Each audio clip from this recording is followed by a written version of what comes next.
नमस्कार दोस्तों। आज हम ओलंपिक के बारे में बात करने वाले हैं। ओलंपिक हर चौथे साल में एक बार खेला जाने वाला एक खेल है और यह ओलंपिक इस साल 2024 में भी खेला गया था। और इस साल ओलंपिक में 178 देशों के लगभग 6500 एथलीट ने पार्टिसिपेट किया था, जिसमें हमारा देश भारत भी शामिल है। अब हम लोग इसका इतिहास जानते हैं। इस आखिर इसका नाम ओलंपिक कैसे पड़ा, इसके बाद ओलंपिक का क्या अर्थ होता है, ये सब जानेंगे। इसके अलावा हम ये भी जानेंगे कि आखिर भारत को इतने कम मेडल क्यों मिले, या फिर हर प्रत्येक ओलंपिक में इतने कम मेडल क्यों आते हैं। हमारी जगह पर हमारा जो पड़ोसी राज्य चाइना है उसे इतना ज्यादा क्यों मिला, या फिर वो इतना आगे क्यों है। चलिए बात करते हैं ओलंपिक नाम कैसे पड़ा। ओलंपिक एक ओलंपिया नामक पर्वत है जिस पर यह खेले जाने के कारण इसका नाम ओलंपिक पड़ा। इसमें राज्य और शहर के खिलाड़ी ही सिर्फ भाग लेते थे जो वहां के आसपास में रहने वाले थे। इसके बाद ओलंपिक खेलों के दौरान यहाँ पर राज्य और शहरों के बीच में जो लड़ाइयाँ होती थी वो भी रोकवा दी जाती थी। इन खेलों में पहले घुड़सवारी और लड़ाई बहुत ही फेमस थे। आखिर ओलंपिक का अर्थ क्या होता है, देखिए, हर चौथे साल में आयोजित होने वाला एक प्राचीन यूनानी उत्सव है ये, जिसमें खेल, संगीत, साहित्य की प्रतियोगिताएं की जाती हैं।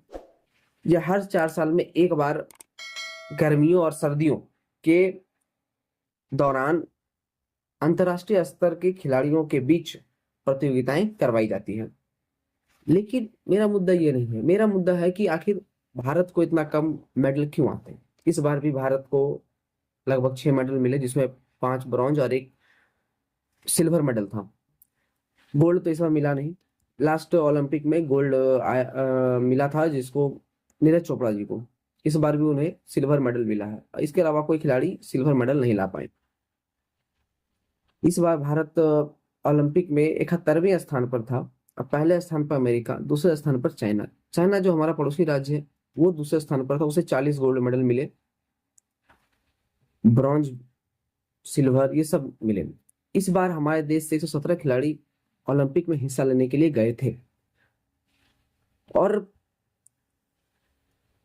जिसमें हरियाणा से सबसे ज्यादा थे। 24 खिलाड़ियों ने हरियाणा से पार्टिसिपेट किया था। पंजाब से 17 खिलाड़ियों ने पार्टिसिपेट किया था।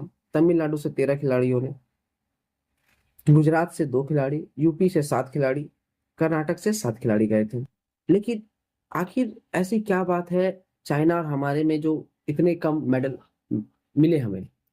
देखिए, इस बार बजट भी आया, जैसा कि आपको पता है। इस बार 2024 में चुनाव हुए जिसमें केंद्र में भाजपा की सरकार बनी, और इस बार बजट भी हुआ, बजट भी आया। बजट में लगभग कहा जाता है कि 3300 करोड़ रुपए खेल मंत्रालय को दिया गया। उसमें से कुछ डाटा आखिर विभिन्न राज्यों में, अलग अलग राज्यों में कितने पैसे दिए गए, कितने पैसे मिले खेल इंडिया के तहत, आज हम लोग उसी के बारे में बात करेंगे। देखिए, जैसा कि आपको मैंने बताया कि हरियाणा से ओलंपिक में 24 एथलीट्स ने पार्टिसिपेट किया था। आपको ये जानकर हैरानी होगी कि खेल अथॉरिटी के द्वारा, स्पोर्ट्स अथॉरिटी के द्वारा हरियाणा को मात्र 66 करोड़ रुपए ही दिए गए, लगभग में 67 भी मान सकते हैं आप उसको, आप डाटा देख सकते हैं। पंजाब से 19 खिलाड़ियों ने पार्टिसिपेट किया, उनको 72 करोड़ रुपए दिए गए। जबकि गुजरात से मात्र 2 लोगों ने पार्टिसिपेट किया और वहां पर 426 करोड़ रुपए गुजरात को मिले। उत्तर प्रदेश से 7 खिलाड़ियों ने पार्टिसिपेट किया, जिसमें उन्हें उत्तर प्रदेश को 438 करोड़ रुपए से भी ज्यादा की राशि दी गई। अब आप जरा बताइए, जहां से हमारे ज्यादा एथलीट गए हैं, ज्यादा लोगों ने पार्टिसिपेट किया है ओलंपिक में, वहां पर कम पैसे, कम क्या बोलूं, वो एक चौथाई भी पैसे नहीं भी दिए गए। ना पंजाब से, ना हरियाणा से। हरियाणा में तो खुद बीजेपी की सरकार है।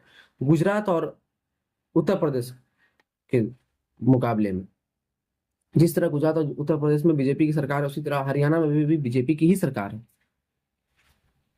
आखिर ऐसा बीजेपी क्यों कर रही है। अगर इसके अलावा और भी चीज देखी जाए तो ये है, गलतियां हैं। हमें इसके बारे में पूछना चाहिए सरकार से कि आखिर ऐसा क्यों, या खेल मंत्रालय से, खेल मंत्री से हमें ये चीज पूछनी चाहिए। आशा करता हूं आप मेरी बातों को समझे होंगे, और इसके लिए अगर कुछ गलती हो गई हो तो मुझे माफ कीजिएगा। धन्यवाद।